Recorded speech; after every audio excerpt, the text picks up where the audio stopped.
Meals are a great time for firehouse bonding. Phone's in the box, people. It's so nice to talk to you, and I'm so happy to be doing this, Dermot. I want to Sure. start by asking about the cello because Oh, no. I got a tip and I was looking into it, and it's really interesting. And I don't think a lot of fans necessarily know that you Yeah. are a cellist and that you play on a lot of the movies we and shows we love. So tell us a little bit about the cello side of things.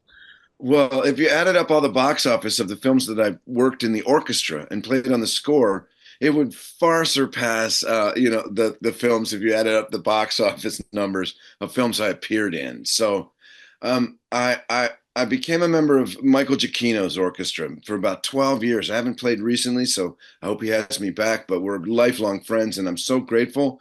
Where I'd be added in the cello section for dozens, probably 2 dozen movies, maybe more. I'll try and list off a couple of them. I remember recording Incredibles 2, Coco, Inside and Out, a couple of Mission Impossibles, a Jurassic Park or two, the Jurassic World ones, and John Carter of Mars. I know that's not maybe the most popular movie, but one of the best soundtrack scores, and Rogue One, a Star Wars story, Planet of the Apes, three of those. So incredible experiences. Sight read music, follow the conductor. You have a, the beat is on a click in your ear, and then you're just following the rest of the musicians. Amazing experience. It's fascinating to me that this is a thing. Were you a cellist before you were an actor? And how did the two things interact for you as an Yeah, artist? amazing. Well, I started the same summer on both. My older brothers were already playing stringed instruments, so I picked the cello and started after third grade, same summer that I was in a play in the neighborhood in somebody's backyard. So, good question. Something happened that year, and I managed to still do both of them. I loved both from the beginning. I was always a cellist, though, in orchestra through high school, through college at Northwestern. At the end of school there, I was found and signed with an agency, mid 80s. So went straight into acting. But then my cello playing came back. I played, recorded with other recording artists, played in many bands of my own.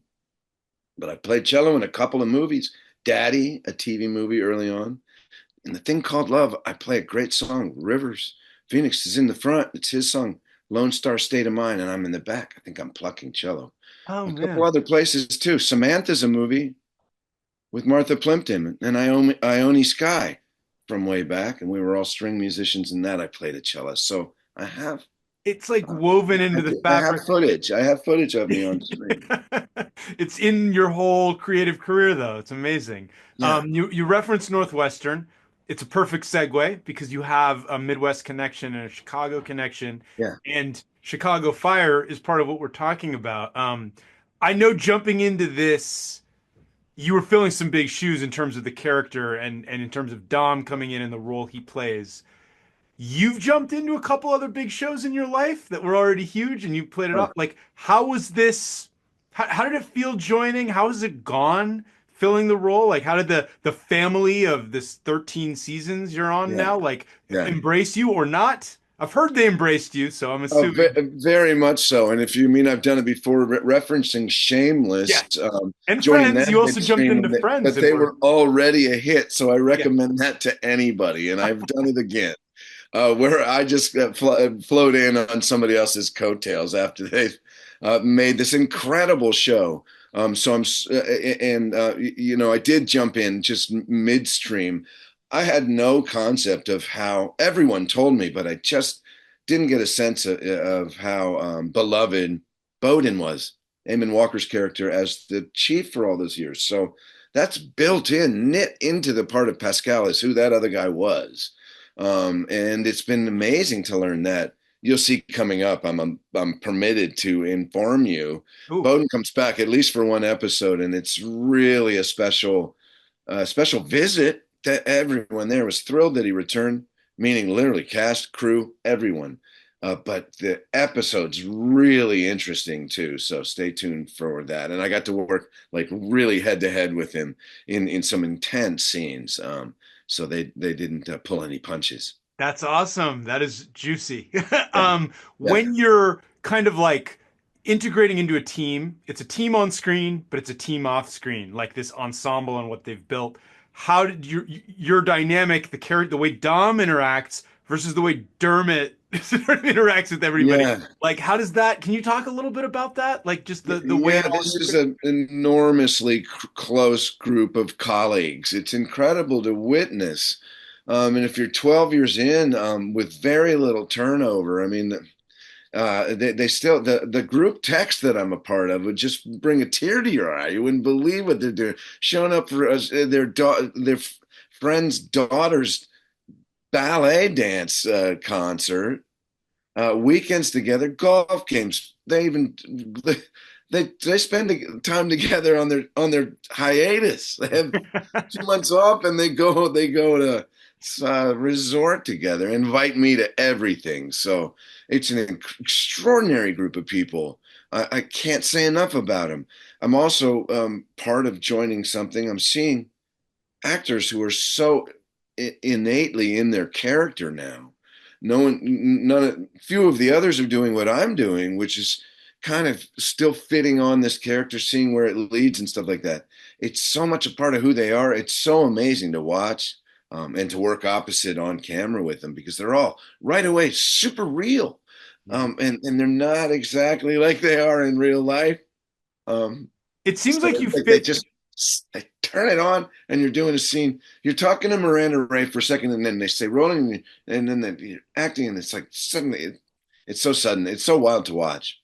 It seems like though for the character you're playing, it kind of fits that he's new because he's Yeah, new, right? So yeah. it's part of it. But you seem to me, it's been like seamless. It's like, oh, he's in this world now. He's It part. is, and they've had great fun kind of showing me as kind of a hard ass, I guess, for lack of a better term, but keeps kind of coming through for people a little bit, maybe behind the scenes somewhat. So the viewer this season to get the feel that, he's a pretty good guy behind all that. But then shit goes down for him, and then who's there for him, you'll see. It's amazing how the tables turn, and then before you know it, they have to intervene on his behalf for a number of reasons, but emotionally too. So it's amazing. These upcoming episodes, you'll see how That's that plays out, where they really got his back as he's kind of failing at the grieving process. interesting. Interesting. I'm curious because that kind of dovetails to something else I wanted to ask. Like, are there things that are particularly exciting to you about where the character's headed?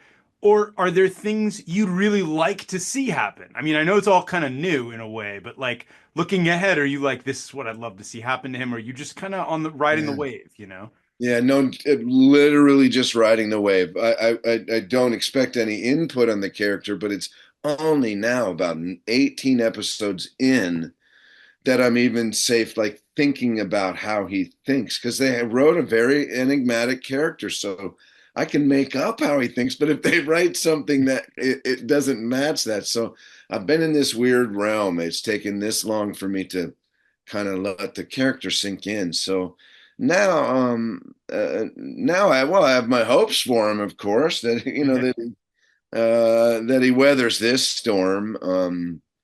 But I don't think it's going to be that easy on him. So we'll see how it goes. It's really fun to not know. Yeah, it seems like you Then the guys always have assignment, of to course, is adapt, just like just a couple of days to prepare and shoot. That's right? just So how it is. So I love that you kind of. learn just a little bit before we do. What's Yeah, next? and on the fly. Yeah. The thing that I've also learned is I'm working with the best in the business, in character, the way I was just describing these actors, and in the crew, these incidents, the special effects, all that firework, they're incredible stunts, drivers, the background people running away in the freezing cold with prosthetic makeup on. That's hours of work. Everyone's so dedicated. It's really an inspiration to work on this show. It says a lot coming from you. You have a long career with a ton of I all love different it. types of projects too. And I want to ask about that. Nowadays, it's kind of a little off topic, but the reboots are all of everything and everywhere. Looking back at everything you've done, what is the thing, or are there things that you'd love to return to, or that you hear about possibly returning that you're like, that Yeah. sounds fun? Like, or are there things that you're like, or do you try not to think about it that way and just see what happens? Because you've got so many things in the backlog that are like, you never know what's going to be the next thing that gets brought back, right? No, I've collected a couple things that I wish would come back, but that's only since television, because a movie's a movie. You'd have to do a prequel or a sequel, and there's, that's like a different thing. But if you got a part in a show and they didn't kill you yet, yeah. I was hoping that the guy on Shameless would return into those later episodes. I can tell you one that bugs a lot of people, me more than anyone, is The Righteous Gemstones. Oh, I was in yes, the yes. first episode, and then I just read they're wonderful to watch. It's incredible that, more power to them. But I heard that the fourth season coming out right now is their last one. So what were they thinking? They didn't bring back that Reverend Johnny Seasons. I felt like he had a big chip on his shoulder and had something to say about them. But People ask about what happened to him. It's a common internet question. People are yeah, very curious where he is. And yeah. you're like, I'm right here. All right. Well, call David Green and Danny McBride and tell them to spin off. Hey, And yeah, you we'll never do know, four. right? We I know should do I hear that. things about a new Young Guns, and I know, you had a certain fate there, but then that was a long time ago. But hey, you never I know. know this is the way I've designed that. That we should, because of my age now, I'd have to play somebody way older. So, and Dirty Steve definitely dies. He So does. it's a prequel to Young Guns, and I play Dirty Steve's grandfather, gunslinger There Stephen we go. Stevens, senior. There's the pitch. Also, they could 'Cause just de-age you, right? That's I'm the too other. old to be now. I'm too old to be his father. So yeah, and there's some de aging. Yeah, yeah. Sure, why not? Okay. Additionally, because I know you got to go get the kids, I get it. I want to be respectful of the time. Is there something you look back on? Because I'm sure there are times where schedule doesn't permit you to do something, or there's something floating around. There's a script you see, and you're like, I didn't do. Is there something that in your career that you're like, oh man, that would have been fun. I wish I had done that one. I wish it had worked out. Yeah, a few, I suppose. I'm not really in the game of like talking about the ones that I didn't do, because then the other guy, Sure. there's Yeah. plenty of stuff that I tried out for and didn't get, and it's a hell of a chain of events. It kind of helps you prove the theory that things happen the way they're supposed to, and certainly there's a dial on that, because really you have to be the right actor for the role. Yes. So sometimes you are, and sometimes you aren't. Sometimes the other guy isn't, and you think, "Damn it, I was." But I don't really have one that I would identify that way. Yeah.